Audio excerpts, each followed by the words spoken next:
So glad you guys are here. Welcome. I'm going to be making fresh pasta today and pesto. I went out to my garden and already picked some greens. I'm going to use Swiss chard and basil. If you haven't joined me before, I would love to know where you're joining from. I'm in New York.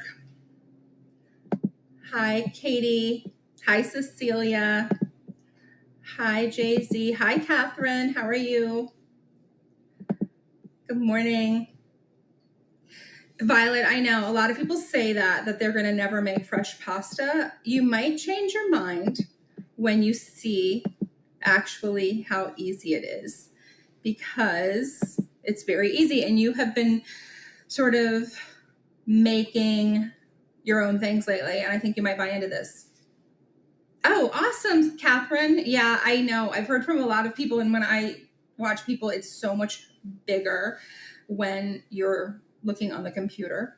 Cecilia, that is so funny. I was going to actually put pesto in my dough today, but I'm like, I'm just going to keep it simple because a lot of people haven't made it before, but it's so delicious to do that.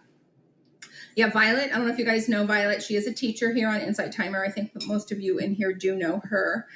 And she does amazing scripting. And I did a demo a couple of weeks ago, and she made the recipe that I made. Hey, Leela. Oh, awesome. Yeah, rolling it out can be a little bit the most difficult. Jay-Z said off topic, but I just took some sourdough discard scones out of the oven. Amazing. I made crackers yesterday, and it's so hot here. I have no inclination to really bake. And I think I'm going to put my sourdough into the freezer just to let it rest over the summer, because I'm probably not going to be baking sourdough over the summer. I'm doing classes all summer long, and I don't want to feed it and have so much discard. Cecilia, yeah, you have a macaroni machine. Yeah, I have an extruder. That's so cool. I love it. Jay-Z, I will probably freeze it, to be honest with you. You can dehydrate it. I think I showed on the live how to dehydrate sourdough. And if you're not here for sourdough and pasta, I'll get back to that in a moment.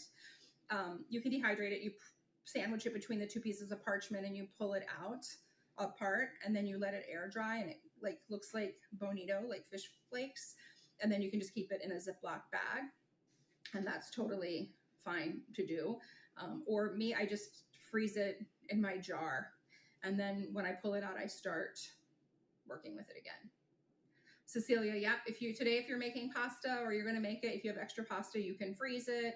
So yeah, Violet said that she enjoyed touching food for the first time, and she stuck her finger into the creasing is normal. Yes, I'm so happy.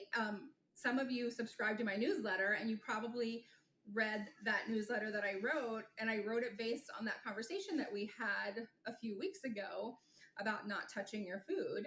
Because like I said, I never got that message, but everybody on that live apparently had been told that from their parents about not to touch their food. And I got a lot of feedback when I sent that newsletter out saying, oh my gosh, yeah, my parents told me not to touch my food, not to play with my food. And I'm so happy that, you told me that I can play with my food. Jay-Z, it's on my link tree, the access to it in my profile if you want to sign up for it. I try to send them out 2 times a month, but if I'm not feeling it, then I skip. Technically, I should have sent it last week. I sent it last night. Often I get inspired by conversations I have with you all, my clients I have here in New York. And this one was about a mom who took a private class with me who said, I want to create rituals for my family. I want to create traditions, but I just remember how my mom did everything and it was perfect. And she's like, I can't live up to that. And so therefore I do nothing. And, memories are a funny thing, right? We all have our own memories. And as someone who has 5 sisters, if you ask us about the same experience, we actually all have a little bit of a different memory about it. And so when we think about our parents or our family and maybe some of those experiences that we had, we might be remembering them in the most glorified, beautiful way. And maybe, I said to her, maybe your mom felt like the same, I can't do this because my mother's was perfect. And also, I don't know about everybody here, but she has a pretty high profile job, and we have to take those things into consideration when Right. we are Alright. cooking. And I, as It's all of you know chicken. that have been here before, Yeah. I'm about not getting stressed out from cooking, Yeah, because but tell you something. I want your cooking to be The mindful. I first want it one, to bring you a sense of calm and confidence and yes, inspire you to be exactly. creative. You're And, already you know, I said worn to out from her, your jujitsu. anything that you You're can flat do asleep. is going to benefit someone in your family, whether it's making a meal once a week or setting the table, having someone help. All of those things will help you. Shower. Cecilia, your mom was a Here, you wonderful wanna come sit cook, with and us? she lost her mom as a baby. You Yeah, wanna come sit I'm with so us? sorry that happens. And right, like, then sometimes those traditions become even more different. Violet said, I was worried that mine didn't look like your beautiful photo on the recipe. And then I remember what you said, and you had fun with it. I'm so happy. And you love chives and you really No, enjoyed we it. did. I'm so happy to hear that. And also, I always want people to remember that, you know, if you haven't been with me before, hi, I'm Melanie. I have actually been teaching cooking for 28 years at a school in Manhattan where I taught adults who wanted to do it for career, and then also people who wanted to do it for fun. And then I decided to not go back after the pandemic. But my point is, Violet, as you already know, that is my job. So just like you work in your job and you are 1,000 times better at it than I am, I'm going to be that in cooking. So people say to me all the time, wow, you made that look so easy. I struggled a little bit. It's only coming easily to me because I do it all the time. And, you know, the more you do it, the better you get. So it's the same thing with cooking. And because I've written cookbooks and did my own food styling, I'm used to trying to make things look better. I have a little funny story. I used to do food styling for a very well-known magazine, and it was a cover of the magazine that they were doing on grilling. This was many years ago. And the editor came down and said, yeah, I don't love what you did. It was on grilling vegetables. And I said, really? Why? I mean, I was young. I was in my 20s. And I was like, what did I do wrong? Oh, she did. And she's like, it looks too perfect. And I was like, well, isn't that what you hired me for? And she said, no, I hired you to make it look doable. And she also never hired me again, by the way, because she realized, I think that, and you guys have heard me say this, I'm sort of now a reformed perfectionist. But back then, working as a pastry chef and a food stylist, I wanted everything to be perfect because it gave me a very strong sense of like feeling good and having control, where we don't want that now. We want our food to look like you can do it and it's delicious. Katie said my mom learned to cook in the 50s, casseroles with canned soups and jello molds. And you had to learn to cook by finding recipes.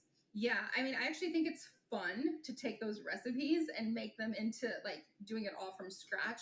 Like the green bean casserole with the canned mushroom soup. I always make my own mushroom soup, and it's so good. And I think that's fun. And I love jello, but I will make my own jello. And one year when I was insane and a perfectionist, I did a 12-layer jello mold. I did a 7-layer and a 12-layer, and I made them, and they were so fun and gorgeous, but they taste a little less sweet because they are homemade. So look, how he's making. Will aspic ever come back into style? I mean, you know, you can still get aspic here in New York, Jessica. I think it will. I think aspic people actually think it's fun. I think it's fun. And also, I'm going to show you guys later the rest of the shrub that I made yesterday, because the one I did yesterday here on Insight Timer, I strained and put some vinegar in it, and it tastes so delicious. Okay, so I'm going to get started. If you want the recipe, it is in my group here on Insight Timer. It's called Mindful Cooking. So you can go to the search bar, put in Mindful Cooking, and then just put groups on the top. Mine at least says like teachers, people, blah, blah, blah, groups. And then it'll come up and the recipe is in there. And it's pretty straightforward. If you've ever made pasta before, you know it's flour, eggs. I put a little bit of olive oil in mine. Sometimes I put salt. Sometimes I put pepper. Sometimes I will put in purees of other things. So if you've ever seen pasta and it has a color to it, you can put in, basil puree. You can put in pesto, beet juice, carrot juice, anything that you have on hand. You can put into it, and that's going to give it the color that you often see, especially if you're going to a restaurant. So if you guys drop in any questions, I'm going to show you what I'm doing. I'm going to do the pasta first because this has to set up before I actually. Hi, Inka. Oh, yeah. So you just put beet juice in here, and you can do it. I'll tell you as I'm doing it. All right, so look, this is a cup and a half of flour. You can do it in a bowl, or you can do it right on your work surface. I can show you if you want to see, because it's, a lot of people don't like doing this, so I like to show it to you. Yeah, Christine, you could use lentil flour. You can use whole wheat flour. You can use gluten-free flour. You're going to knead it to a certain consistency. So this is why I tell you guys about sort of getting in touch with your food and following your instincts, because different flours are going to behave a little bit differently. Okay, so this is my 1.5 cups of flour, and I am using all-purpose. Hi, Liz. Liz is from Toronto. Woo-hoo, I love Canada. Actually, Montreal is my favorite place in the world. Oh, awesome. I'm so happy that you're here. Liz, this must be your first time. Welcome. I'm in New York. So glad that you could be here. Okay, so this is the flour. I made a little well with my hand. It's 2 eggs. Okay, so if you are like, I want to put in some juice to color it, do 1 egg and then 2 tablespoons of liquid. Okay, so I'm going to crack my eggs right in the center. And if you are like, I'm vegan, I don't eat eggs, then you can actually use water and it will work. Where you going? So I'm going to take a fork. Hi, Breeze. Yes. That's a great question. Violet's husband asked, why would you make pasta when you can buy it? I mean, I love fresh pasta much more than I love dry pasta. So that's why I would do it. And I think it's fun. I'm going to make you and Tim come over and take a pasta class with me. Okay, so you're going to take your fork and you're just going to gently start incorporating in the flour. So if you're doing it like I am and not in a bowl, if you're doing it in a bowl, you can just mix it together. But here, what you want to be careful of is that you don't break this little wall of flour, because then your egg will go everywhere. I do have a bench scraper handy.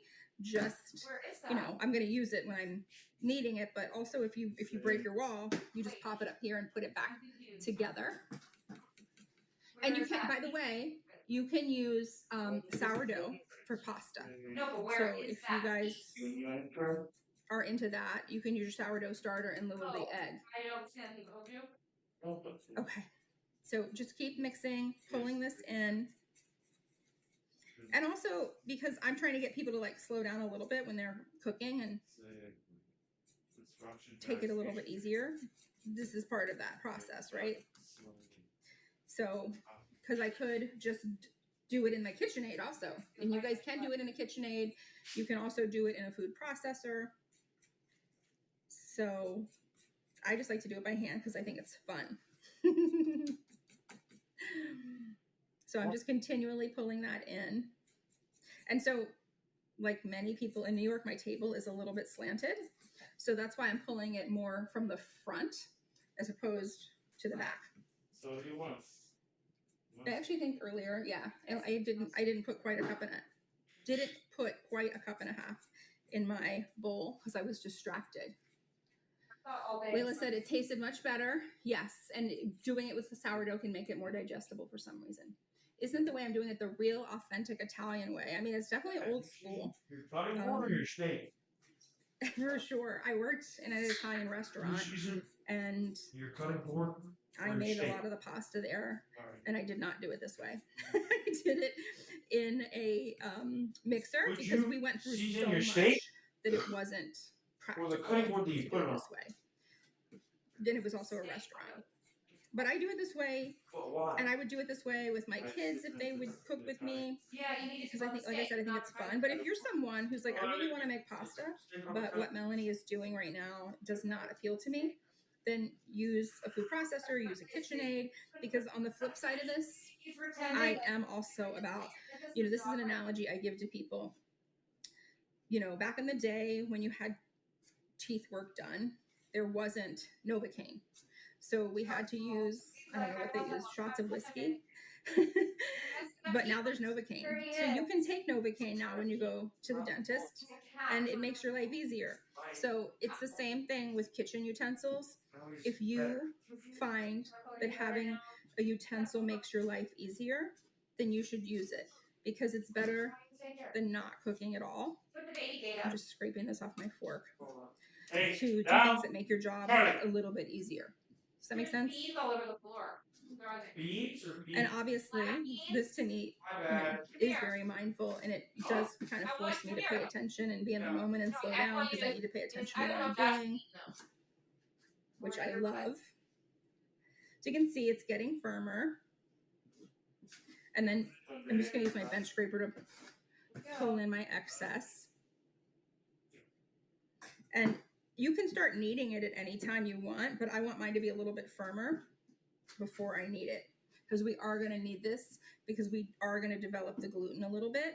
So depending on the type of flour that you have is going to depend on exactly how long you knead it, but I'm going to show you what it should look like. Yeah, you gotta go close Okay. that. So, and FYI, when I make pasta, I always have a tendency to make softer Also, where did you pastas. put the nail clippers? If you make pasta at all, you may already know that you make them softer or you make them firmer. This is too soft right now, but as I knead, it's going to incorporate more flour. So I don't know if you can tell, like it's super loose and it needs to be firm. So I'm going to put flour on the top. For kneading, what you're going to do If you want the is camera you're going to take your show palms of your hands. You can do one or two. You push away from you. This is called stretching. You When I fold lifted it it up, it shows over, my face. and then you Yeah, rotate like it 90 degrees. And then you just keep repeating that. Stretch, rotate, fold, or stretch, fold, and rotate. Either one, as long as you're doing all of them.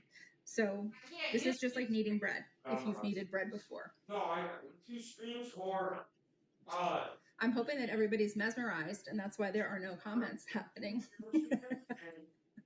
one. And if at any point it sticks, scrape this off. I do too, Jay-Z. Like, so much. And you can put both over I think it's so fun. It's kind of And hard. this is breaking all your parents' rules about not touching food. Oh, hello, Yes. Tim. I have to use Zoom with OBS. So when you're doing this by hand, it does take about at least 5 minutes. If you're doing it in a KitchenAid, it can take like a minute to 2 minutes. And if you do it in a food processor, it takes about 30 seconds. So I'm still leaving all this flour here because this is still soft. And I need it to be firmer, so that's why I'm working in more flour. 2 years ago. The Terry one?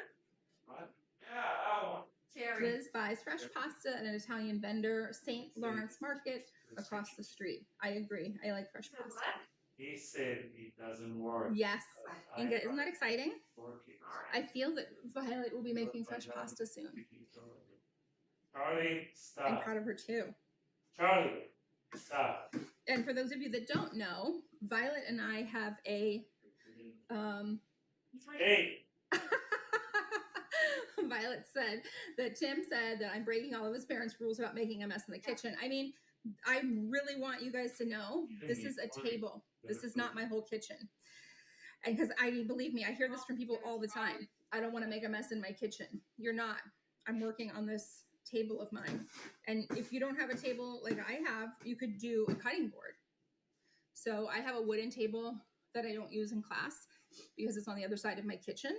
And it's too big to fit in this space that I have here. But if I wasn't on Insight Timer or doing a demo, I would use the wooden table to make it on because I just like it better than the stainless steel. So it's getting firmer, but okay, can you see how it's not smooth right here? How it's looking like it's breaking? I'm sure you can if you're on a computer. Yeah, you can see that. So I need to keep kneading this until it becomes more smooth. Okay, and back to what I was saying is that Violet and I actually have a mindful cooking book club group on here. So if you really love to cook, you could join us on there. We read a book on our own, and then we talk about it here on Insight Timer. So it's a group you could search for as well. If you put in mindful cooking, both groups will come up. The cookbook one is just, the cookbook one is just to really talk about the book, and the mindful cooking is where I put recipes and you can post questions. So the other thing is I want to point out that you can't see the way I'm standing. And so sometimes kneading can be really hard for people, or if you have arthritis in your hands. So if you look back here, I actually am standing hip width apart. and I am using my body weight to knead.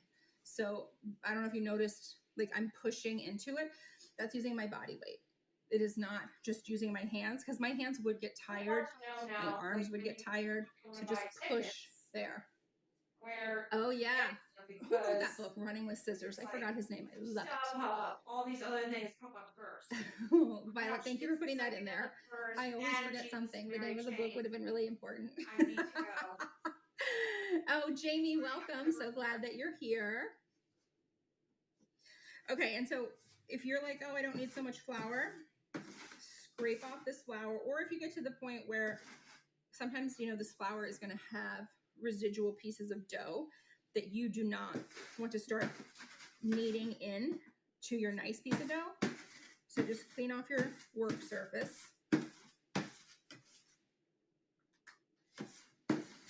And all of this goes into my compost, or, you know, you can use your eggshells for your plants too. So I'm just cleaning this off. I do require a little more kneading, but I'm going to use some fresh flour. So I don't require a lot. So that's why I just threw it sort of at an angle.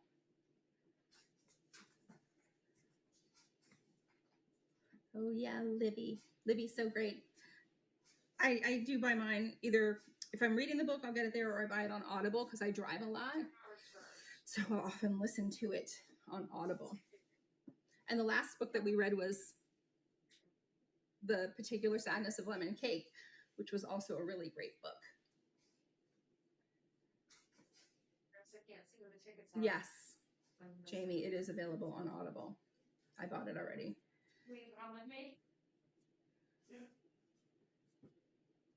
There's Overdrive too, I think. I don't know if you guys have access to Overdrive, but because I teach in a school also, I have access to Overdrive. I don't know if it's just a school. Okay, so it's getting firmer, right? But I still require some more kneading. It's not where I'd like it to be. Okay, oh, perfect, Jamie, thank you. So I can feel that this is starting to get to the consistency that I need it. So it went from being like really loose, you saw soft, then I started adding in more flour. It almost felt hard. And now it's actually starting to feel soft again. So this is gluten development. When you are kneading dough, you want any kind of dough, bread, pasta, when you're cooking anything really that has flour and liquid, you're going to develop gluten. So some things you're going to need a lot of gluten development for, and some things you don't. Pasta you do, because you're going to roll it. You can either roll it by hand, you can put it through a pasta machine. So if you don't have a lot of gluten development, you're going to have it breaking when you're rolling out. So if you do gluten-free pasta, it's easier to actually, see, look at that. See how smooth it got? That's perfect. And as I don't know if you could see, like it has a lot more give when I'm kneading it. So those are sort of those indicators that when you're being mindful, when you're cooking, you're feeling it. You get that tactile experience. It's softer. You pull on it. It doesn't break. It stays smooth. So it's visual. And also if you touch it like this, it'll slowly spring back. Okay. So this is ready. So what I have to do now is I have to rest the dough, because all that kneading has worked gluten quite a bit and it needs to rest. Because if I tried to roll this out, it's going to spring back. This applies to any kind of dough. If you've worked it a lot, it'll shrink back. So it wouldn't work in the pasta machine right now. So I'm going to wrap it up, set it aside. Make sure it's tightly wrapped because you don't want it to form a skin as it's resting. Yes, when you're kneading, you're developing gluten, no matter what you're kneading. And if you're doing gluten-free, you don't require the same amount of kneading, but you do even require kneading for pasta if you're doing gluten-free. Okay, so this is gonna just hang while we're here. I'm gonna clean up a little bit. And then I'm gonna make my pesto while that's resting. Has anybody in here made pesto before?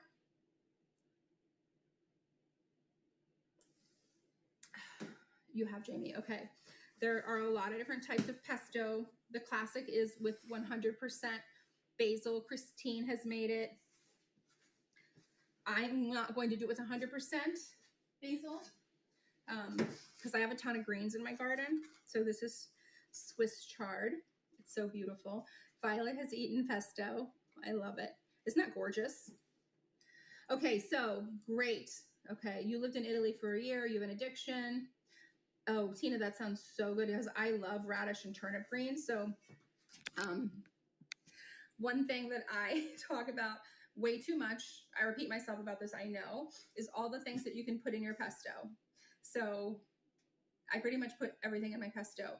If you peel asparagus, if you look on my link tree and you go to places that you can find my recipes, you'll see I have an asparagus green pesto that's just made from the peels. I have a strawberry top pesto. You can do, I've done radish, all those greens that you might think about like, oh, what would I do with this? Make it into pesto. Because sometimes people don't love radish greens, although I think they're amazing. You can turn it into pesto and everybody loves it. Trust me on this one, for sure. And you can mix and match things. So yeah, and I freeze pesto all the time. I don't know if I missed that. So, and that's up to you, okay? So I'm gonna start from the beginning with pesto. Pesto is something green. Classically, it is basil. I'm gonna use today Swiss chard and basil. It can be garlic. It cannot be garlic. It's up to you. I don't love garlic, so I use a teeny bit. It's usually something acidic, so usually lemon juice. And then nuts are pretty classic in it. I leave nuts out because of my geographic tongue and my tongue burning when I'm usually eating that. So I leave nuts out, but you can use pine nuts. You know, pine nuts right now, I try to only buy pine nuts that are not from China because I don't know if you guys know, and it's not as prevalent as it was a few years ago, but all the pine nuts that were coming out of China were changing people's tasting capabilities. So it was making things taste metallic. You can Google it and it comes up. You know, just put in pine nuts, China taste. And yeah, Tim's like, all right, she just lost all her credibility. She doesn't love garlic. So I won't use pine nuts if they're from China. Sorry, but it's just, that's the thing. I don't want my palate getting changed from something. You can use walnuts, sunflower seeds, almonds, Brazil nuts, like whatever you want. Okay. Yes, local pine nuts are the best. They're hard to come by and they're definitely hard to take out. My son lived in New Mexico and he would always send me pine nuts and they are so much better tasting than anything you're gonna buy in the store. But so you've got your greens, garlic, lemon juice, nuts, Parmesan if you want to use it, and then olive oil. So that's like the guideline. And this is what I'm always trying to teach people about cooking. That's the classic way, but you can modify it the way that you want to do it, right? If you don't want any basil in it, don't put it in there. If you want all basil, do all basil. Violet and Tim love garlic. Put more garlic in. You don't love garlic or you can't eat garlic because you get indigestion, leave the garlic out. You know, you can put in other things too that we're not even talking about if you wanted to. Yeah, Jamie, that happens to a lot of people with garlic, especially raw garlic. That's why I'm just going to say this right now. When we're talking about food, I don't want to give you guys medical advice around food because we all are so different. So believe me, people say to me all the time, like, oh my God, why don't you eat more garlic? Garlic is so great for you. Garlic is great for you, but it's not great for me. And that's because I'm me and it doesn't work well for me. So I want you guys to determine that. And that's again, tapping into mindful cooking and eating. Because when you eat and maybe you don't feel well after you eat something, that is direct feedback from your body. Like, maybe I shouldn't eat this. Maybe I should eat less of it. Tina just wrote, I added half parm and half nutritional yeast. I love nutritional yeast so much. I use it all the time. So you can use nutritional yeast. It's really, really tasty in there. Jamie said, I noticed truffle oil tastes like garlic. Does it get, yeah. So most truffle oil that you buy is not true truffle oil. It is synthetic, which is the case for many flavored things. But with truffle oil, if you're buying a bottle and it's under 20 bucks. It's synthetically made. The truffle, the taste, which happens all the time with things, probably also in truffle cheese, you know, because it's a money saver. Truffle is extremely expensive. So putting fresh truffles in, and if you guys are not familiar, truffles that we're talking about are a mushroom. So that's gonna, you know, probably give people, I get indigestion from it too. So I don't usually eat truffle oil because unless I'm buying true truffle oil. You can also make your own if you can buy a truffle. Yes, Jamie, so do I. And so do many people, right? But so if you're thinking about pesto, you could add in things like turmeric, right? Like that would be something really delicious in here also. Like you can add in other spices. This is what I want you to tap into when you're cooking, is that it's fun to play around. And yeah, you can be given a recipe, but you don't have to follow that recipe. You can, you know, one thing that is great for people who don't feel comfortable playing around, make the recipe as it's written, and then switch one thing, right? Like more garlic, less garlic, that's easy. But maybe putting in this turmeric, then you decide, okay, yes, I loved it. No, I didn't. But if you change many different things, then you're not going to know what you changed or why you liked what you changed. Because if you change more than one, you won't know what the change was. Violet, guys, I wish I have my phone that I use while I'm on here, but Violet makes these beautiful peppers that she eats for breakfast, and she puts an egg in it. And Violet, you can tell everybody else what you put in it. And it's a really healthy breakfast. You know, I don't do it very often, and I'll do it once in a while, and I love it. And I'll put in chickpeas, and sometimes I'll put hemp seeds on the top. You could put in Swiss chard. So really gorgeous what you do. There's a book called Ultra Processed People about processed food. Oh yeah, I haven't seen it, but yeah. Yeah, I love Swiss chard. You can put the stems in. The very bottom ones I typically don't put in because they're a teeny bit stringy. If you have a Vitamix, you could do it in the Vitamix. And then, it's probably why I don't like celery, Jamie. If you put it in a Vitamix, the stringiness goes away. Yeah, this is very similar to the texture of celery. I don't love that stringiness, but you can use it. Okay, I am going to go through here. This is my basil. I washed everything earlier. I'm just breaking off those stem ends that I don't like. This smells so good. Like, this is really what I love about gardening. It's what I love. If you don't have a garden, you can go to the farmer's market. You can certainly go to the grocery store, but feeling those things from the farmer's market and smelling them is amazing.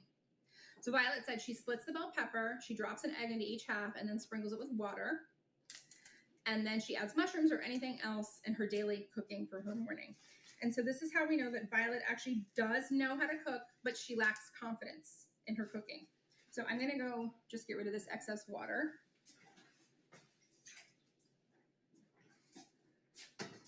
Yeah, sprinkle whatever. Yeah, Jamie, do you get indigestion from peppers? A lot of people do too. Sometimes people get them more from green peppers versus red peppers. Okay, so this is all gonna go in my food processor. Peppers, mushrooms, and eggs, all the things that we talked about. So I don't know if you guys know, I eat eggs every day. I love eggs, but if you're someone who loves eggs and you can't eat them, you can make eggs, and I do this from chickpea flour. I just take chickpea flour and water, and then you can scramble it up. And I love chickpeas. So, I mean, I can eat eggs, but that is so good. Exactly, Violet. How do you cook? She is cooking. She doesn't realize she's cooking. Violet, people are asking how long you cook the peppers for. I'm assuming I do mine in the oven. Okay, so my greens, I just tore up by hand a little bit, so they'll divide a little bit more in the food processor.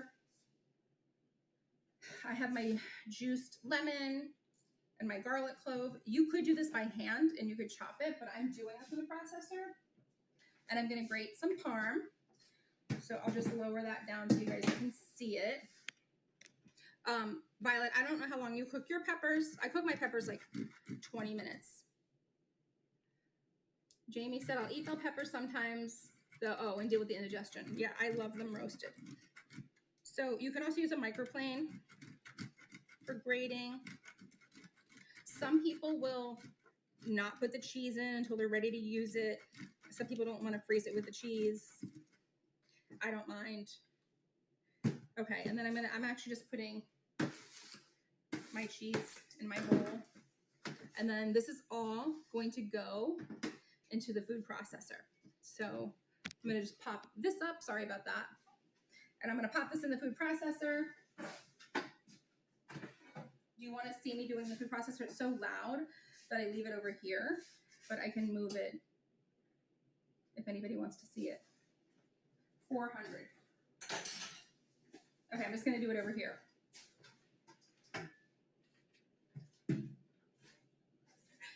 Oh, I dropped some of my cheese.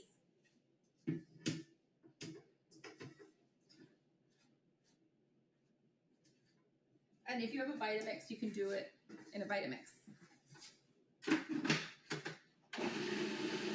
Also, if you like your eggs cooked less, you can cook the peppers without the eggs and then crack the egg in at the last minute.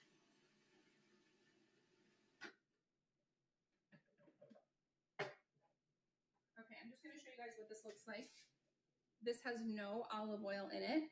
So I'm going to put it back on and I'm going to mix it a little bit more and then I'll put in olive oil.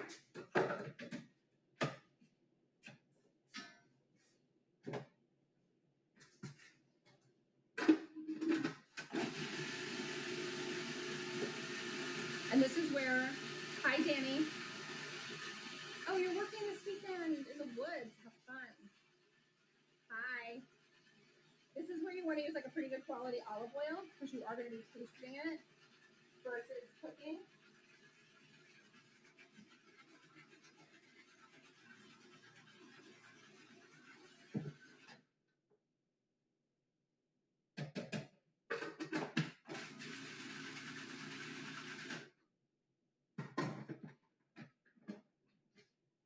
Okay. Yeah, stay cool. I am going to pour this out into this bowl so you can see it. And I put in probably 3 tablespoons of olive oil. So I don't know if you guys know, if you have a food processor, it has this hole on the bottom. So you can just hold it while you're pouring things out. And I knew I had enough olive oil because A, I could see it. And B, I don't know if you could hear because it's really loud under the computer. But I heard a change in the difference in the way that the oil was.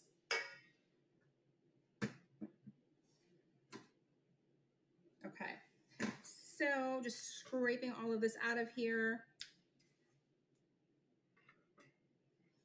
Danny, you missed us making pasta. Yeah, it's quite hot here. I don't know if you guys saw my post in the group. I was saying that I actually don't have any short sleeve shirts because I'm very sensitive to the sun. So I very rarely wear short sleeves. Okay, cleaning up a teeny bit. I really can't work when it's messy. It's different to be messy while you're working versus be done and then it be messy.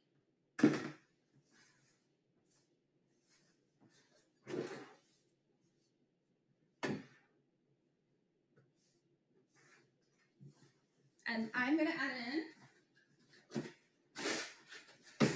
some salt and pepper.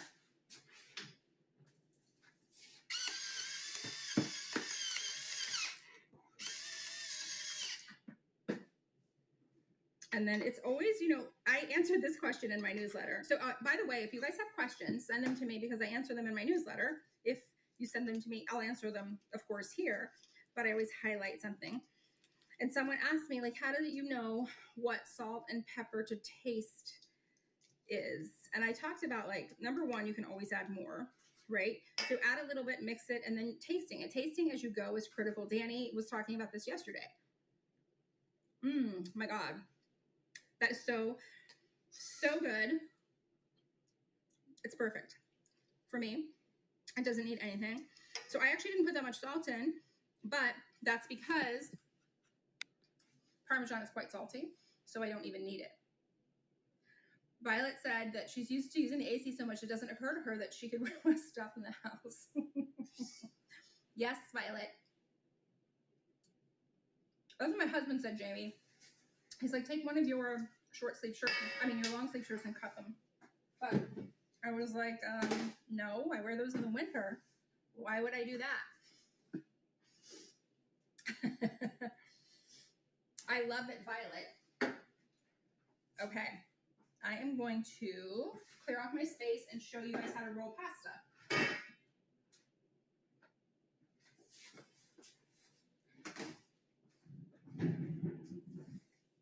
Did you guys hear that? Tim pointed it out. That's funny. Very funny. Tim, is he listening? I want Tim to come here and help me build a separate space that's just like a studio for doing my Insight Timer lives. And then I don't have to change stuff in my configuration. I leave it, it's there, it's set up. Can Tim do that with me? Okay, this is my dough.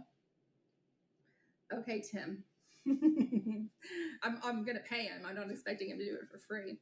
This is really nice. It's soft, it's supple. It kind of feels like a baby's butt. That's what you want it to be like. So we're gonna roll it out, okay? And I'm gonna make pan cut pasta. There, you can do it with the machine, and I'm gonna roll it out on sheets with the machine, and then I'm gonna cut it into strips by hand. I think I'm gonna do a pappardelle is like 1/2 inch thick strips. Tagliatelle is like 1/4 inch strip. If you have a pasta machine, you can either use a KitchenAid attachment, which I have plenty of, but I thought it'd be fun to show you guys old school, just in case somebody doesn't have the attachment. I think it's a great idea too. I actually have a pretty decent garage that I want to do that with, but my husband's like, no. Oh, that's a great idea. Oh my gosh, business idea, boom, right there. Travel around and build meditation spaces. I have a meditation room here, but I couldn't use it even if I wanted to for Insight Timer because it is so hot. It's like an extension. It's a porch, and I use it for myself, but it's also small. But yes, I have a lot of ideas, Tim, that you could do that for people. Okay, this is old school. So it's going to go on my table. You can do it by hand. I'm going to show you by hand, like literally first, just so you can see it in case you don't have this. But most people do. So you need a rolling pin. You need a little bit of flour. And what we're going to do is sprinkle a little bit of flour on your work surface. We're going to cut this in half just so it's easier to work with. I'm going to keep the other half covered. And then you can press it by hand, but you want to start rolling this out. Okay, so if you're literally, is anybody in here going to literally do this by hand where you're even rolling it like by hand? Because if you are, what you do then is you take this after you roll it a teeny bit, you fold it in thirds, you press it down, you rotate it, and then you're going to roll it again. And the purpose of this is that you're forming either a square to begin with or eventually a rectangle, so it's even. Okay, if you're doing the rolling pin, you just keep going until you get to your desired thickness, which is pretty thin. I'm going to put this in my machine and roll the rest of it out. So this is my machine here. It's called Imperia. These are made in Italy, but they're super readily available in the States. This is a clamp. So this is going to get clamped here, and it's going to go in like this, and you attach it to your table. So I'm going to attach it to my table. And then I'm sure you guys have heard righty tighty, lefty loosey. I'm turning it to the right to make it tight, to secure it in place. And then this piece gets attached here. And then, oops, sorry about that. And then it rolls like this. Okay, so this is where we're going to put the pasta through. If you look at your machine, you have numbers here, and they correlate to the opening of this piece of pasta. This piece of machine. So your pasta needs to fit in here. They're pretty easy to clean because they shouldn't ever touch water. So you just use a pastry brush to clean them. I'm going to roll this out a teeny bit thinner. So I'm rolling it out to about 1/8 of an inch thick. And I'm also going to cut it in half so it's a little bit more manageable for me because I'm rolling on my own. Okay, so I'm just putting this here inside, and then I'm going to put this in, and I start to roll it, and it comes out here. So if you're rolling it through your machine, you roll it once. You're going to do it in thirds like I showed you with the rolling pin. Use the palm of your hand to flatten it out. And it needs, again, to be thin enough to fit through here.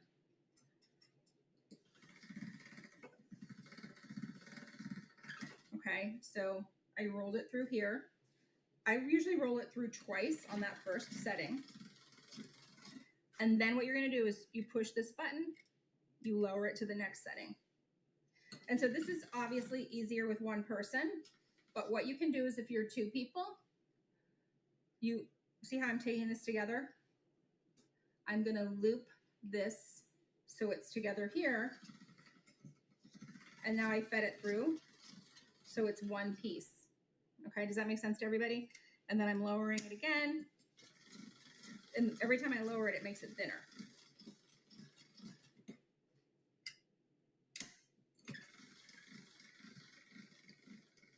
So you can see that it's getting longer, and that's with it getting thinner.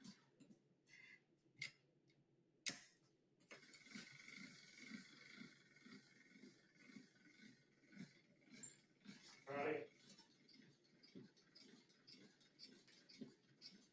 So if yours is sticky, sometimes that can happen, then I want you to put a little flour on here, on your dough.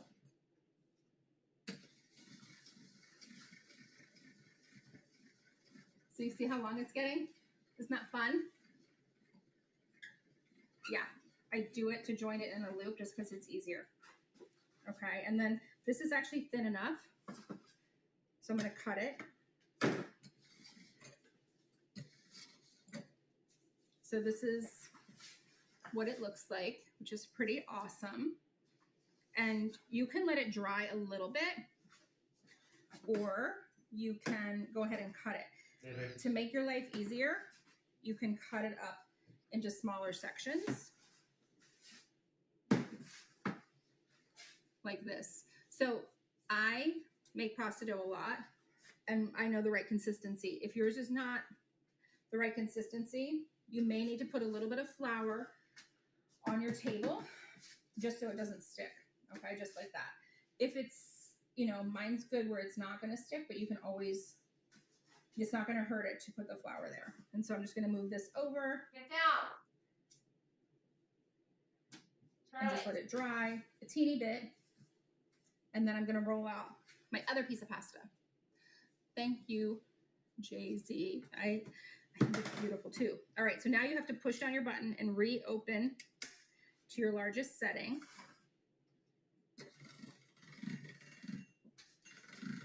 So you feed it through once.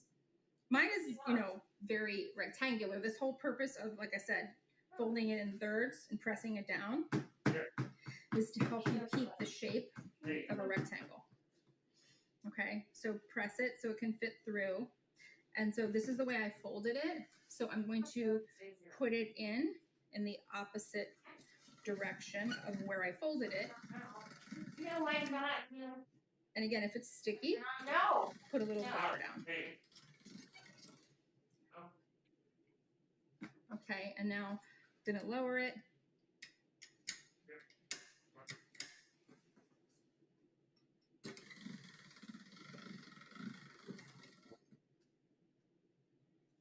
So if you have two people, one can be feeding and the other can be rolling. I'm looping mine back together. Lowering. So when I lower that number, the two rollers get smaller.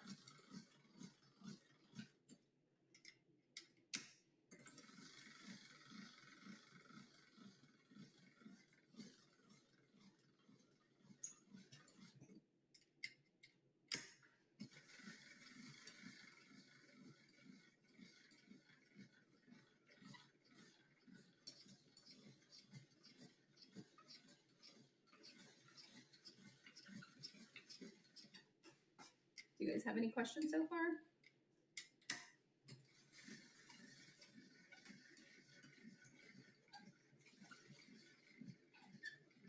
So as you see, I'm moving my body out. I pulled it too hard when I'm rolling, but that was the last number I was going to roll it at anyway, which is good. If it wasn't, you could just loop it back together and refeed it through here. Okay, so I'm going to do the same thing. Cut this into smaller pieces so it's a little bit more manageable. And I don't know if you could see that this, when I put it down, shrunk back a little bit. And the reason why it shrunk back a little bit was because I just worked the gluten a lot. So that's totally normal. That's what you want to see. Okay, so I'm going to actually cut, if I'm doing this not on Insight Timer, I just put this on my other table. But I'm going to take these pieces and cut them because I want them out of the way. So you can take them, fold them, and then you can use your bench scraper to cut it, or you can use a knife. So you could start in the middle if you want and then go from there. I feel very comfortable eyeballing. And then you need to open it up right away so it doesn't stick. And again, if your dough isn't all sticky, put flour down. So you can see I'm opening this up into strips. The bench scraper, Breeze, are you asking me what else does a bench scraper do or what else does the pasta machine do? Okay, the bench scraper. I wish I could post videos here. I have a whole video on all the things that you can do with a bench scraper. I can show you later if you want. And I'll talk about it in a second. Okay, look, I'm going to take a sheet tray with parchment. You can sprinkle flour or you can sprinkle cornmeal. Okay, you're going to take your dough. You can lay it out this way if you want. I have a piece of equipment that I didn't want to bring up here, but it's for drying it. I'm not drying it today. I'm going to cook it like this. You can also loop it and put it on here. And believe it or not, 4 to 6 cut pieces is usually a portion because it's going to swell quite a bit. So, Liz, that's kind of funny. So a bench scraper is so great. You can cut lemons with it. You just use this tip. You can actually cut a lot of vegetables with it. You can cut carrots, zucchini, that you just cut straight down. And it's amazing. Like literally, you can just cut that. You can cut almost anything with it. You can cut butter with it. It has a ruler on it. So if you ever need to measure anything that you're working with, you can do that. Okay, same thing. Rolling. Cutting into strips. Opening.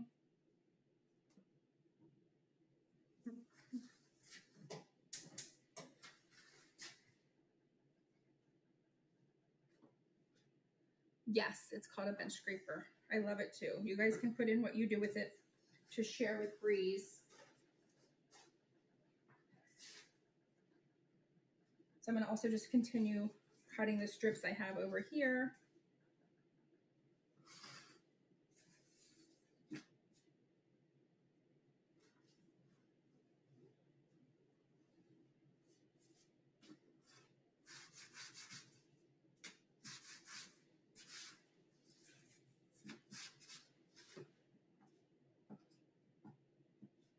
So also, if you're someone who gets like really stressed out with timing in the kitchen, this is not something that you want to do if you're like, oh, I have somewhere to be in a half an hour.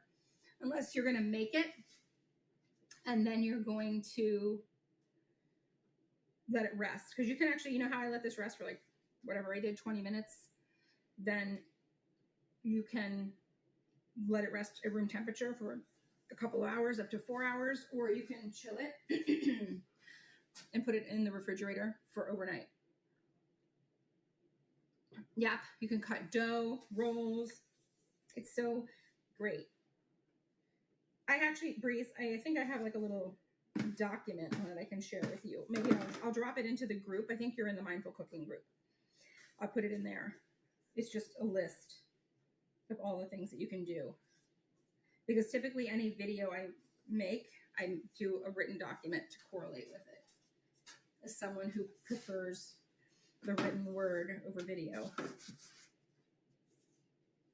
Oh, Violet, did you write in there about washing raspberries? Is that you? I didn't see. I totally feel like I must have missed stuff. Yeah, in an ideal world, you don't wash fruit because it's going to break down and get kind of gross. You know, this is the problem with berries. The only blackberries you can rinse, blueberries, strawberries, but you also want to dry them off right away, especially the blackberries and the strawberries, because when you wash them, they actually start to break down right away. I don't wash my raspberries, but I do have a raspberry bush, but I also buy organic. So you can be buying organic. It's worth it for some things. You know, if you have to make a judgment call about what you're going to buy organic, there's like a list of the top 15 things. But also think about this, like when you're in the store, first of all, you could pull it up on your phone.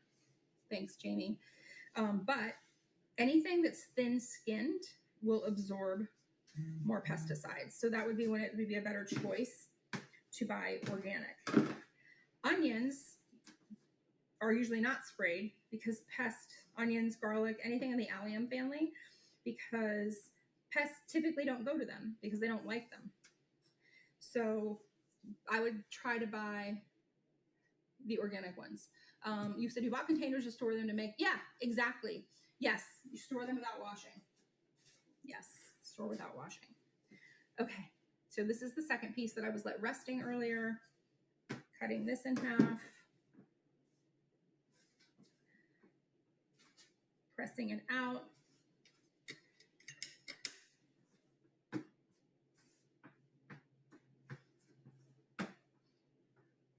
Opening this up.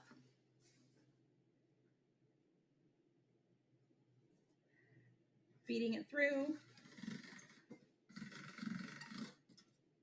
Folding it in thirds. Pressing. Feeding it in the opposite direction.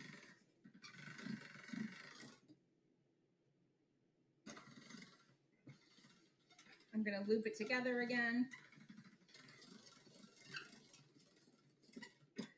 Now I'm going to start lowering it.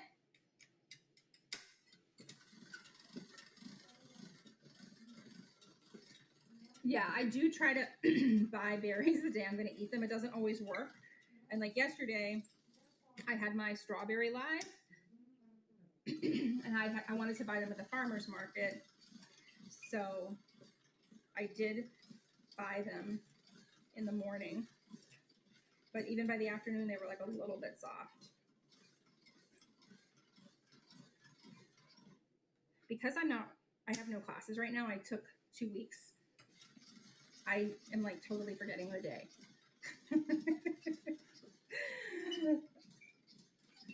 Which I kind of love. Oh, Lily, you would do it with a rolling pin. So that's what I was starting to show earlier, but you would just keep rolling with a rolling pin. You can get there. You might have to stop and let the dough rest, but you will get there. I mean, people rolled it out with rolling pins for a long time. It is a lot of work, but it can be done.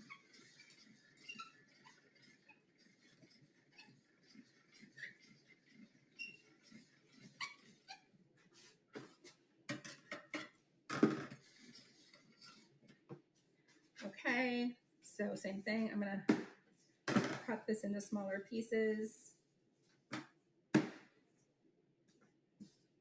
And because I'm gonna actually just cut this into strips now. I'm not going to let it dry at all. I'm gonna put a little flour on it. So this piece here doesn't want to be touched, folded over on itself. So I'm just gonna, you could actually cook it. You could fry it. Also, I don't know if anybody's ever had fried pasta and you toss it in spices when you're done. Okay, so I'm just putting a little flour on this because I am gonna roll it and it's gonna stick. Otherwise, oh yay, Katie! When I'm done, I'm gonna pull out my pickled strawberries and show them to everybody. Okay, same thing, rolling. So you see, these aren't as wide as my other one. So I'm not gonna cut these into 4 pieces. I'm doing thirds.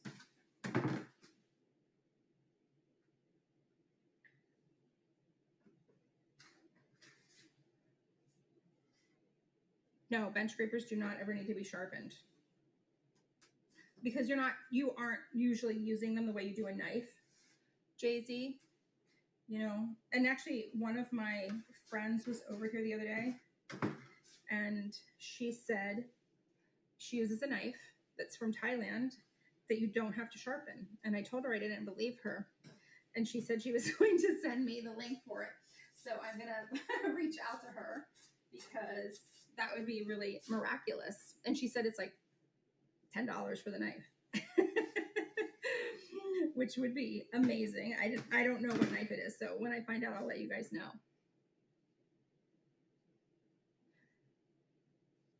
I'm going to be,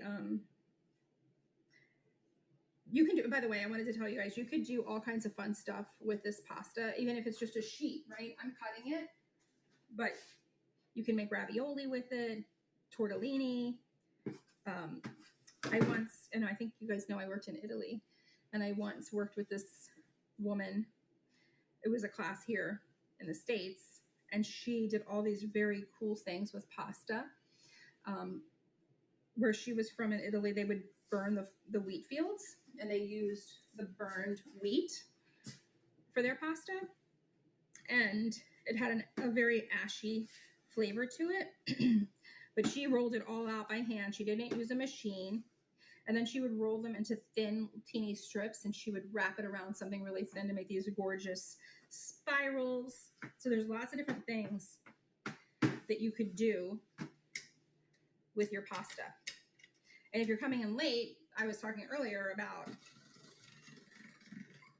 taking whatever you want to use, beet puree, carrot juice. You could do strawberry puree and make it into your pasta. People do make chocolate pasta, so that's a possibility as well. Oops. I'm going to fold mine.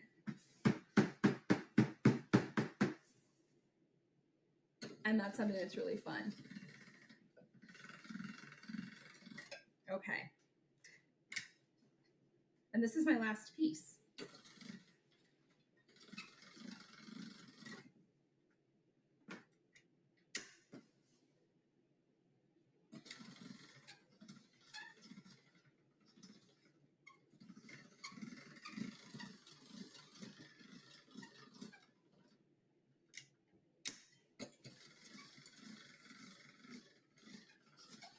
Yes, I agree, Jamie. When you make things from scratch, there's a ton of room for creativity.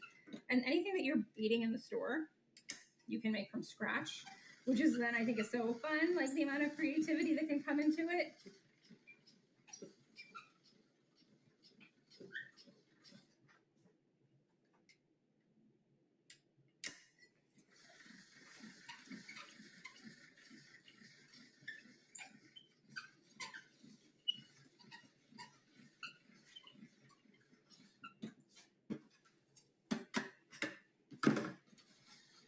Okay. Woohoo.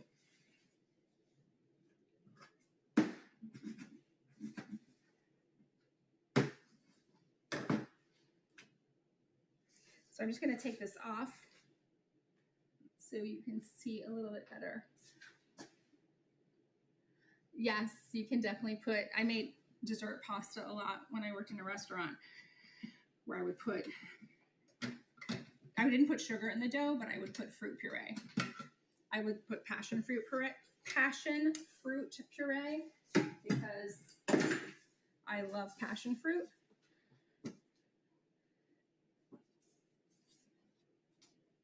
Okay, so just flouring this a little bit.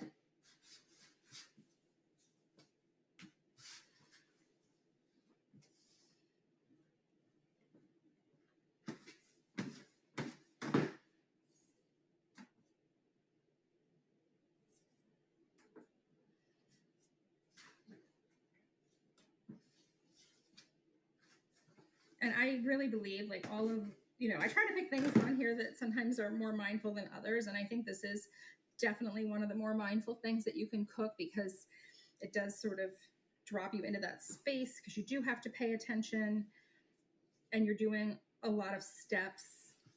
And it's very, for me, cathartic and relaxing. And, I understand, I know what I'm doing. So sometimes it's easier for me to be relaxed. But even if you haven't made it before, try it because it's fun. Look how cool that is. Isn't that amazing? I know that just makes you all want to go in there and make it. Yes, there is such a thing as overkneading your dough. And I'll talk about that as soon as I clean up. Well, I guess I can talk about it while I'm cleaning up. Can you hear me okay? What happens when you overknead dough, pasta dough, is it gets tough and it starts breaking when you are kneading it. So under-kneaded dough and over-kneaded dough look almost identical. And so sometimes it's tough to know when you've done which one. The one way to tell is when you have your dough in that space and you're like, okay, am I done? Am I over-kneading? Am I under-kneading? What you do is you take the dough and you let it rest and you don't touch it. And you literally leave it alone for 5 minutes. And then you pick up the dough and you gently pull it. And if it's smooth, it's kneaded perfectly. If it's over-kneaded, it's going to look smooth. If it's under-kneaded, it's still going to look broken. This applies for bread too. So what happens is when you're kneading like that and you let it rest for 5 minutes, you're letting the gluten relax. So the gluten, when it's relaxed, if it was over-kneaded, it's relaxed. So it's going to shrink back, and that's why it'll look smooth. But if it's under-kneaded and it requires more kneading, then it will still continue to break. Does that make sense, Katie? The other thing you can do is if you're like, oh, I really did over-knead my dough so much, wrap it up and set it aside. That's why I wrapped it up and set mine aside, because when you're first kneading the dough, it's going to be tough, even when it's not over-kneaded. It's just because of all that work. Think of gluten as like a rubber band and it's being stretched, right? When you stretch a rubber band, it's going to snap back. And that's what dough does, whether it's bread, pasta, anything that you're working with gluten like that, we'll do the same thing. Okay. I actually put on water to cook it because it doesn't take long to cook fresh pasta. This is my tray. I'm going to dump it in. So the water, ideally you want like a fair amount of water in there. You want it at a vigorous boil. You want to salt it. My water evaporated. So usually for a pot of water, putting in about 2 tablespoons. Okay, so I'm just going to pick this up, dump it all in, and then I'm going to stir it. There is no 3 and 1 and 3. There is no multiple of gods. God Almighty. And then it's going to come back to a boil. I'm going to strain it. It looks amazing. At some point, they will fight each other. And then pesto, if you're using it for a sauce. Hello, Dean. When you're using it for a sauce, it can be thinned out if it's too thick. So to do that, you would use some of your pasta water. So I always save a little bit of my pasta water when I'm cooking, just to make sure if I need it to thin out my sauce. Okay. And then, so a couple things, wooden rolling pins, your pasta maker, it doesn't go in the sink. You don't want them to get wet. Wood will warp. So if you have any like little bits of dough, you just take that off, and something I know I talk about with you regulars is using things in the kitchen that you love. So I love this walnut rolling pin. And for me, like when I do use it, I am thinking this is made by someone I know, so it's a little bit easier. But I do definitely think about that person and the love that went into making this and how special that is. And when I'm working with it, I really try to bring that into my cooking. And no matter what you're cooking, you can do that. You've enjoyed using your unused potato masher. Yes, because you used it for your smashed potatoes. Okay, I'm going to check a piece of pasta. It's probably ready. It's hot, so I have a special way of eating. It doesn't taste hot to me. And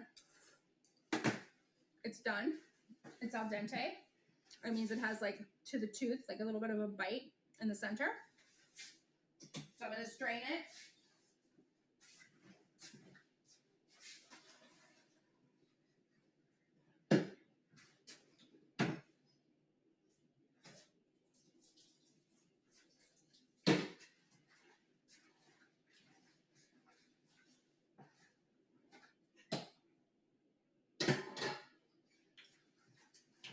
Okay, sorry.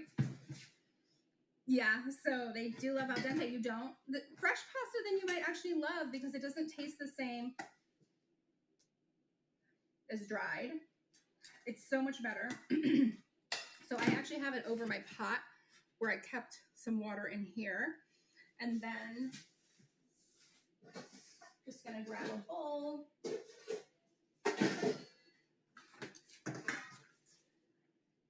I'm gonna add this in.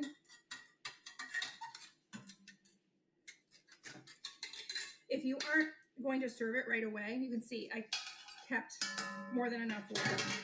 If you aren't going to serve this right away, you should toss it with olive oil so it doesn't stick So lovely together. to see you. Welcome, welcome. Hi, Inga. Hi, Susan. Welcome. Thank you. Hi, Mimi. Jay-Z and Oh, I Jamie. love having all my peeps here. Hey, And guys. then just toss this together. Is It's a sound teeny and bit video good? Give me So a I'm going to add thumbs in up if a we're teeny bit hearing of out of both water, sides. but not a lot. And Oh, ideally, so you hello. could use stock. Rocco? Part of the Rocio? reason why it's great Rocio? to use water You want to tell me for how to your say pot that? I'd love is to that be it able does to.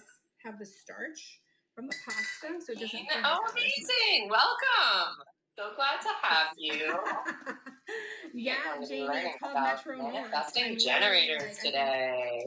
I'm Da, the da, blog still da. stuff. I think it's like 25 minutes from Grand Central. Good. Thank you That's so it. much, Inga. Okay. Rocio? Oh, amazing. So it is done. I'm sure it's going to taste Brilliant. amazing. Hi, Terry. Welcome. Hi, It Tiana. does. Welcome, It doesn't need any welcome. salt or pepper. Okay. Let me just get. That's really an important step in cooking. I know we have talked the about this yesterday with description Danny, for this because he was class saying up like, oh, as I'm my often not hungry when I'm finished cooking. syllabus. Oh, that's because he's tasting as he goes. Looks like I didn't have taste Just anymore take yet. a straight So, pasta in my mouth. So this is ready for eating. One You moment. could serve it with more cheese on its own, a salad, toasted bread, Maybe super whatever you want. And so I was sort of chilling teaching today. as I We're did having that. a chill Saturday. And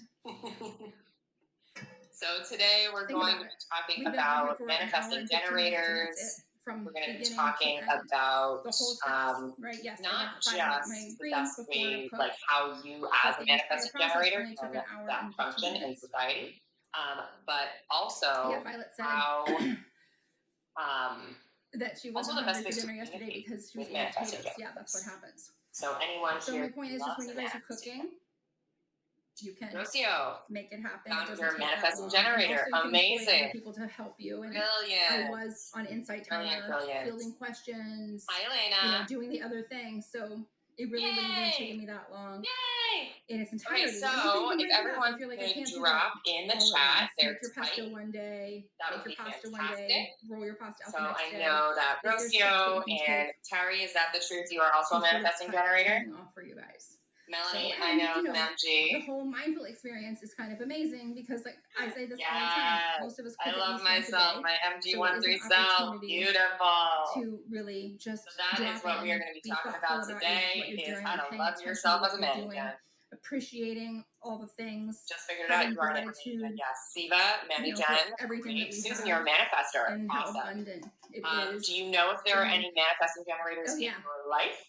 You should come out here. I will definitely have a dinner And party in anyone late who summer. has There's a no so question. Irene, if you And my want friend to Paige, go, who if is you on can Insight go Timer anywhere frequently, online, she's a find your human participant. design chart. She and I have been Rocio 2-5. talking about a rare profile. doing a dinner Not one party that you see here very together. often. A lot of projections. So we definitely will. We'll go into let that you another come. day. I'll put it in my newsletter. Yeah, because you live in Brooklyn, I believe, right? Susan, yeah, 2 of your There's a adult kids are train Manny Gens. from Brooklyn. Yeah. I think that Great. bypasses So then the hopefully city this will help you to on Metro understand North. them a little more. Just FYI, I think. Oh my God, All right, it just this occurred has to me been who Susan beautiful. is. I'm so happy that you guys all stopped by. Just a couple of This things. is hysterical. If you enjoyed Susan this, is essentially my please mother-in-law, follow and me I if you're not already doing so. knew she You can was click coming, on and my it icon, did and not there's a even follow occur. I button, did not put it together. and And I'm you sitting can like, also oh, you've join got my 2 group, adult which is kids called who are Mindful Manny Gens. So Cooking, I'm sitting here thinking, which is oh, wow, so my mother-in-law has 2 fun. adult children And who are Manny Gens. just, I love connecting with people and building community, Oh, and I man, think that many of and you in our here feel son the is same sitting way. here So shaking, I also have the shaking Mindful his head at Cookbook me. Club where we're Love reading it. a cookbook. Love If it. you came in a little Hi, bit Sue. later, Love you. you can go in there. You can search Mindful Yes, Cooking, and both Laura. of these groups will come up. Melanie just put it in And there. then you can Look join. it up If you online. love to read, we So read you it in can advance. find Jenna Zoe And has a then website. we talk There's about it also in the Quantum Human live. Design. And also, if you want to, you could be on Jovian the live Archive with has Violet them. and Just I, go into Google and because search she Find works My her Human magic with Design Chart. ODS. You don't need You can ODS. also go to the Send you link a in link, you my join, and then you Insight can be Timer in the live profile, with us. and that will lead you So to my website I'm where gonna you can do it. scroll But back, read your anywhere on comments the a little internet will bit. get you your Human Design Chart. And while we're on that, Oh yeah, time Jamie of from birth Barclays. Yep. is important. So Thank you. if you don't know what Thank you. time you were born, Breezy, sometimes stagecoach if you from want to, Wyoming. you can just change I the would time live throughout in the day, Wyoming or every like 2 Montana hours, in a and see what heartbeat. things are the same and what things are different. Oh yeah, Ellen, where are you? A lot in of Maryland? times the I time actually will have stay a, the same my throughout family's farm is in Loudoun County, the whole day. which is not that far from Maryland, But depending on where you sometimes are. things change a lot. We got the really Oh, your fun library example doesn't of have that is book? Sue's Wow.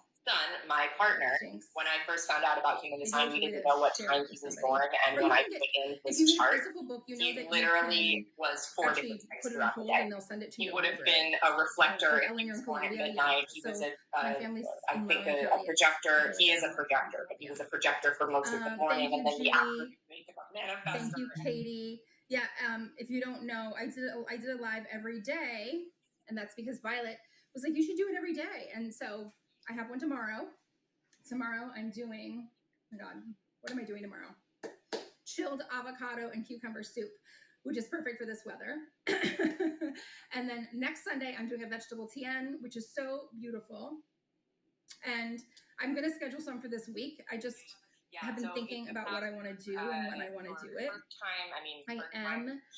Everybody wants creme brulee. I just am like, it's so hot right now. I don't want to do creme brulee.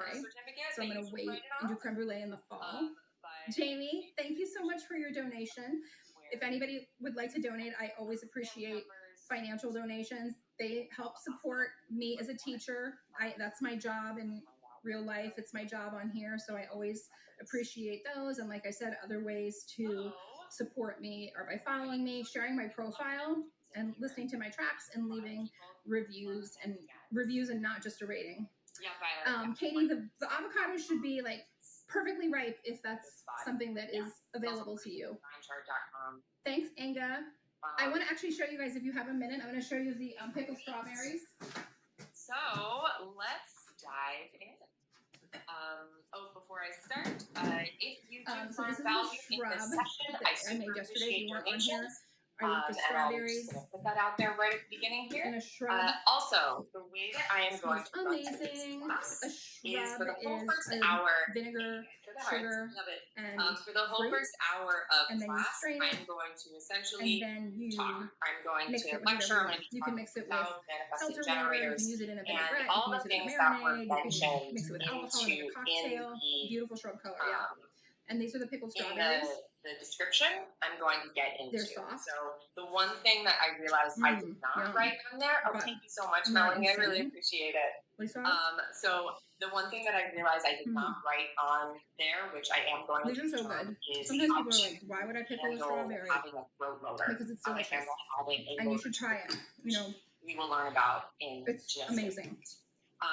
I always feel like it's important to try stuff But before essentially, I'm going we to kind of teach judge about whether we should be hour, making or and not. then And for those that are really, last really half good. hour, I'm going to open it up. Oh to no, questions. it's not So available if for you you have guys. questions that you brought with you, Huh. wait until the end, and if your questions are answered, Yeah, they are amazing. delicious. And if they're Okay, not, so then anyway. feel free to ask them at the end. If Also you note that we're just want talking to about see something tape in today, particular this and week, there are you can either send it to me in the Mindful Cooking group, you can send me an email, or you can drop it in here right now, because I'm going to decide today what I'm going to do this week. And I don't have any live scheduled for this week, but I'm going to schedule a couple of them for sure. I also cleaned out my entire kitchen because I always clean everything out of my cabinets twice a year. They're empty. Something with berries. Okay, Linda. I might do a berry tart. Someone asked about that yesterday. And yesterday I did all strawberries. So, oh, that's a good idea, Katie. Another cold soup. Vichyssoise. It's actually one of my favorites. Still cooking though. Cooking those. Okay. Everybody wants to learn what? The something with bear. Oh, the vichyssoise. Okay. Yeah. So anything you want to see, let me know, because that's often where I'll drive my inspiration from, is from you guys. So again, thank you to each and every one of you for being here. I really appreciate it. I know that you could spend your day anywhere. So I love that you're here with me today, and hopefully you can join on some of my future lives. Okay, manifesting generator. And the galette. Oh my gosh. We need to do the galette. We talked about that in our group. So if you I'll look do the galette at in the a berry human chart. design chart, which I'm And going to pull up if you're for you interested right with this here. berry, with This the galette I is gave the you, human I don't know design if you chart guys know, of a manifesting I've always taught generator something friend called of mine. rule And breaking if you baking, look baking without at the measuring. human design But chart, an insight the timer, I'm way calling that it human intuitive design, cooking. so before we start, I'll let you know what human design is. Because Human design is it's literally baking a without measuring. And yes, combination you're sort of a bunch of different measuring, ancient systems, but you're not doing astrology, the typical I Ching, measuring the Kabbalah, the chakra like this. system, And if you are, and a you're couple sort of of others eyeballing it. It's coming into an the same opportunity to space like as give modern yourself some freedom science. So and we're looking at play and be genetics, and we're creative. looking So at I'll do the quantum galette, physics. baking without measuring. So and what then human I'll do the design berry actually tart, helps you to they're understand very is similar. what energy. One's in a shell and one is free form, but then you guys can see both. What energy. Okay. So have a beautiful day. I hope that everyone enjoys it. You stay cool and comfortable. And thank you all. Mwah. I love you. Thank you. Bye.